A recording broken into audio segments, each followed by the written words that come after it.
জ্ঞান পিপাসুর পক্ষ থেকে দেশের খবরে সবাইকে স্বাগতম। আশা করি সবাই ভালো আছেন। প্রসঙ্গ: শেখ হাসিনাকে নিয়ে কর্নেল অলি আহমেদের করা বক্তব্যকে নিয়ে কিছু কথা। যাকে নিয়ে কথা তার বিষয়ে একটু বলি। কর্নেল অলি আহমেদ একজন অবসরপ্রাপ্ত বীর বিক্রম। পাশাপাশি তিনি একজন সাবেক মন্ত্রী এবং বীর মুক্তিযোদ্ধা। সবাইকে অবাক করে তিনি কিছুদিন আগে জামাতে যোগ দিয়েছেন। তারপর থেকেই অনেক বেশি করে নানান রং বেরঙের কথা শুনতে পাচ্ছি উনার কাছ থেকে। এটাই প্রথম নয়, উনি আগেও অনেক রং মিশিয়ে কথা বলতেন, মানে মিথ্যের ফুলঝুরি ছড়াতেন। এখন আরও বেশি হাসির খোরাক জোগাচ্ছেন তিনি এখন বিএনপির সাথে সমানতালে চলতে চাচ্ছেন, যা একদিক থেকে ঠিকই আছে। যেমন বিএনপির নেতারা মেজর জিয়াউর রহমানকে স্বাধীনতার ঘোষক বানিয়ে দিয়েছেন, ঠিক তেমনি কর্নেল অলি সাহেবও নিজেকে নিজেই স্বাধীনতার ঘোষক বানিয়ে ফেলেছেন। বিষয়টা বেশ মজার না? একদিক থেকে মনে হয় ঠিকই আছে, কেননা জিয়াউর রহমান যদি স্বাধীনতার ঘোষক হতে পারেন, কর্নেল অলি কেন হতে পারবেন না? যদিও জিয়াউর রহমান কখনোই নিজেকে স্বাধীনতার ঘোষক হিসেবে দাবি করেননি, কোথাও করবেনই বা কেন? উনি তো জানতেন সত্যটা কি। উনি যে স্বাধীনতার ঘোষক নন উনি তো জানতেন। পাঠক কখনো ঘোষক হয় না।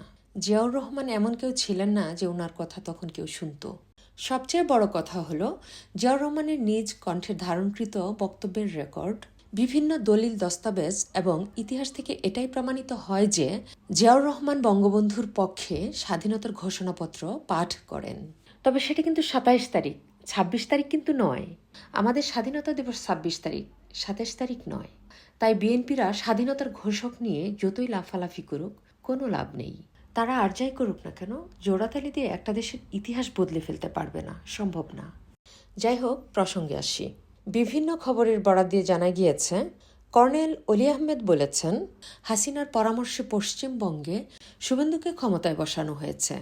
তার মানে শেখ হাসিনার কথাতেই মমতাকে সরিয়ে শুভেন্দুকে ক্ষমতা দেয়া হয়েছে।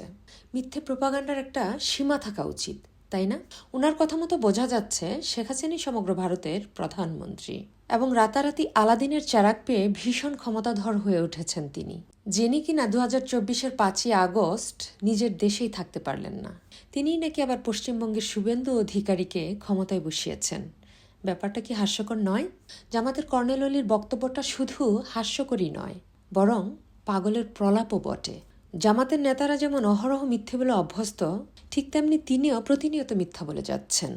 আরে সাহেব, এমন কিছু বলেন যা সাধারণ মানুষকে আন্দোলিত করে। একজন মুক্তিযোদ্ধা মানেই উনি দেশপ্রেমিক। কোনো মুক্তিযোদ্ধাই জামাতে যোগ দিতে পারেন না যতক্ষণ তিনি দেশটাকে মনে প্রাণে ধারণ করেন, এবং যদি তার মাথা সত্যি সত্যি নষ্ট হয়ে না থাকে, কারণ এটা তো সম্ভব না।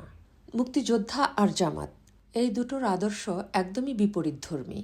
প্রতিটি মুক্তিযোদ্ধা নিজের জীবনকে বাজি রেখে বাংলাদেশকে বুকে ধারণ করে যুদ্ধ করেছেন। অপরপক্ষে জামাত বাংলাদেশের বিরোধিতা করে পাকিস্তানের পক্ষে থেকে বাংলাদেশের বিপক্ষে যুদ্ধ করেছে, যাতে বাংলাদেশ নামক দেশটির জন্ম না হয়। মোট কথা, জামাত মানেই স্বাধীনতা বিরোধী। দেশের মানুষ রাজাকার বলতেই জামাতকে বোঝে। জামাতও এ ব্যাপারটা খুব ভালোভাবে জানে যে দেশের মানুষ তাদেরকে কী নামে ডাকে। একজন মুক্তিযোদ্ধা হিসেবে কর্নেল অলি সাহেব জামাতের লোমহর্ষক অনেক বিষয়ে তিনি জানেন। জামাত সম্পর্কে সরেজমিনে জানেন। তিনি এত কিছু জানার পরও জামাতে যখন যোগ দিয়েছেন, তাহলে বুঝতে হবে ওনার ভিতরে কোনো কিছুর সমস্যা হয়েছে। তাই তাকে নিয়ে আর বেশি কথা বলা সমীচীন হবে না। আজ এ পর্যন্তই। ভালো থাকবেন।